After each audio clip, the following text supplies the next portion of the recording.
Have you ever met someone who swore they'd never go back to that person again? And yet, they did? Or maybe you've caught yourself wondering why you seem drawn to people who end up hurting you. It's almost like there's a magnetic pull, something deep inside that whispers, maybe this time will be different. But what if I told you that this pattern has less to do with love and more to do with the way your mind was shaped long before you ever fell in love with anyone? This is the psychology behind toxic relationships and why so many people, even the strongest ones, can't seem to walk away. Picture this. You meet someone new. They make you feel alive again, like you've been seen for the first time in years. They listen, they care, they make you laugh. Feels real. And then, slowly, the little things start changing. They pull away, get moody, criticize, guilt-trip you, or twist your words. You feel confused, but you stay, because the good moments feel so good that you convince yourself they outweigh the bad. It's like an emotional roller coaster, dizzying highs, followed by stomach-turning lows. You start chasing those highs again, hoping to get back the version of them you first met. And even when you know it's not right, something inside you resists leaving. Why? Why do intelligent, loving people get trapped in cycles like this? Why does your brain, which is wired for survival, keep walking into emotional danger? Let's unpack this step by step. The first reason is something psychologists call intermittent reinforcement. It's the same principle that makes slot machines addictive. You see, in healthy relationships, love is steady. You know where you stand. But in toxic ones, love is unpredictable. Sometimes warm and loving, sometimes cold and cruel. That unpredictability creates a powerful addiction. When affection or approval becomes inconsistent, your brain releases dopamine, the same chemical triggered by gambling, drugs, or social media likes. Every time they give you love after a period of withdrawal, it feels euphoric.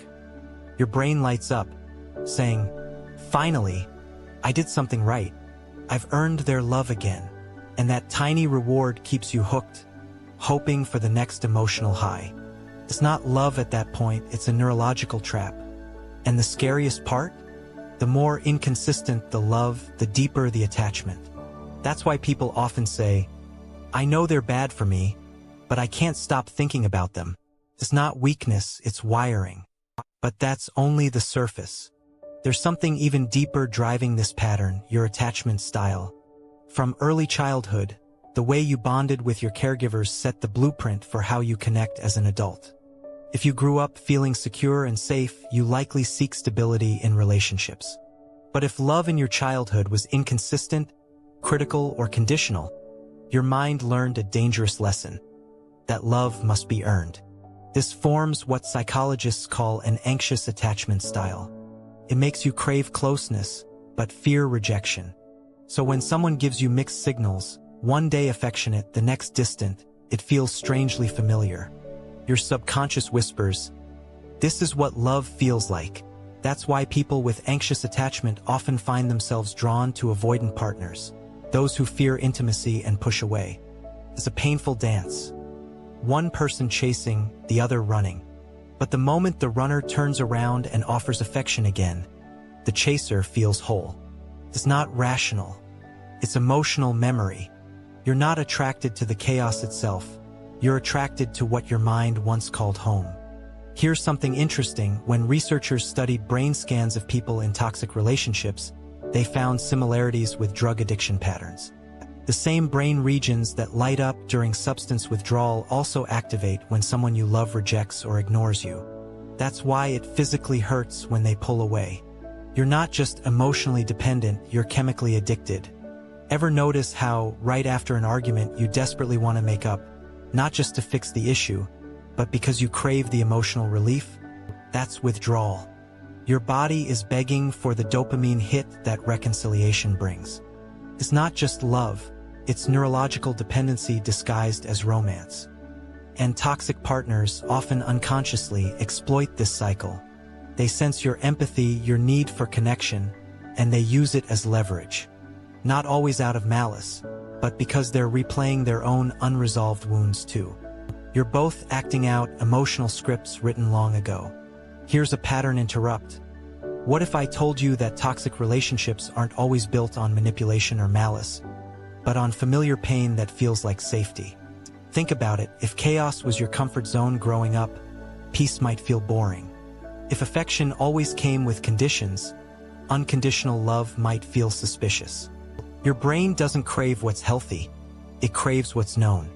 That's the paradox of emotional trauma. We repeat what we don't repair. There's a reason some people keep attracting the same kind of partners, just in different bodies. Until you heal the pattern, your subconscious will keep trying to recreate it, hoping that this time the story will end differently. But it rarely does. Now, let's talk about something most people overlook: the illusion of potential. Toxic relationships often survive on one thing: hope. The hope that they'll change. That if you just love them enough, they'll become the person they were in the beginning. It's not the person you're in love with, it's the potential version of them. This is what psychologists call cognitive dissonance. Your brain can't handle two conflicting truths: I love them, and they hurt me. So it resolves the tension by clinging to one, the love, and rationalizing the rest. You start telling yourself stories like, they're just going through a hard time. They don't mean it. No one's perfect. And while empathy is beautiful, it becomes dangerous when it blinds you to reality.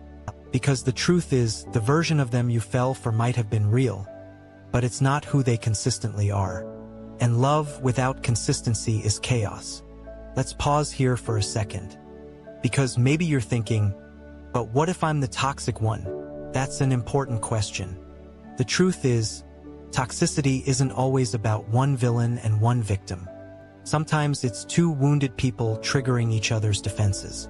One person fears abandonment, the other fears control, and both push and pull until love feels like war.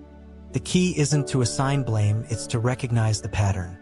Because awareness is the first step to breaking free.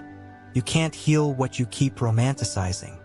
And you can't move forward while replaying the same emotional script that keeps you stuck.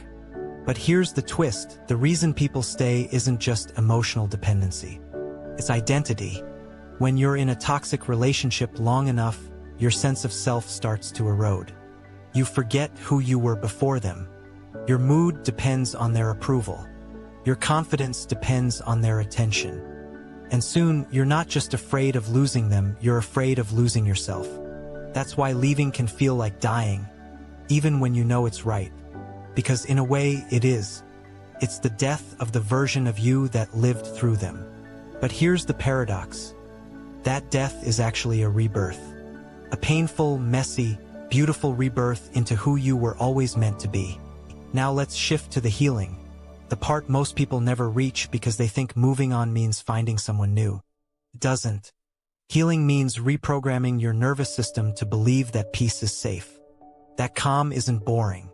That love doesn't have to feel like survival. It starts with small steps. Learning to sit with discomfort instead of chasing reassurance. Setting boundaries even when your voice shakes. Choosing solitude over chaos. It's not glamorous. It's quiet. But in that quiet, something powerful happens. You meet yourself again. And when you finally meet yourself, you stop settling for anyone who makes you feel small. Psychologists say that the strongest predictor of future relationship health isn't compatibility. It's self-awareness. The more you understand your triggers, your attachment style, and your emotional needs, the less likely you are to repeat toxic patterns. Because healing doesn't mean you never get triggered. It means you recognize the trigger and respond differently. You stop chasing unavailable people because you realize your worth isn't up for negotiation. You stop mistaking drama for depth. And you start valuing peace not as a prize but as a baseline. But let's be honest. Letting go of someone who hurt you isn't as simple as deleting their number. You'll miss them. You'll dream about them. You'll replay the good memories and wonder if it was all a lie. Here's the truth. Not all of it was fake. They gave you real moments, but inconsistent ones. And you can honor those moments without returning to the pain that followed them. Forgive yourself for staying too long. You were just trying to love with the tools you had. Now it's time to learn new ones. Here's a thought. Maybe the purpose of that toxic relationship wasn't to destroy you. but to awaken you, to show you the parts of yourself that still needed healing, the parts that confused chaos for love. Because once you see the pattern, you can't unsee it. And that awareness becomes your power. Maybe the lesson wasn't about them at all. Maybe it was about you, realizing that you were always worthy of calm, consistent love. So the next time you feel tempted to go back, remember this. Your brain may crave the familiar, but your soul craves peace. And peace never feels confusing. If it costs your self-respect, it's too expensive. If you have to beg for love, it isn't love. And if they only show up when you start to move on, that's not fake calling. That's your trauma being triggered. Real love doesn't play hide and seek with your sanity. Feels like safety. In the end, breaking free from a toxic relationship isn't about proving them wrong. It's about remembering who you were before the chaos began. It's about learning that love shouldn't hurt more than it heals, and that the peace you've been chasing through others has always been within you. So take a deep breath. You're not broken, you're awakening. And when you finally choose yourself, that's when you stop falling into toxicity and start rising into truth. If you found this eye-opening, subscribe for more calm, insightful tales of the mind. In the next video, we'll explore why your brain mistakes anxiety for attraction, and how to tell the difference between chemistry and chaos.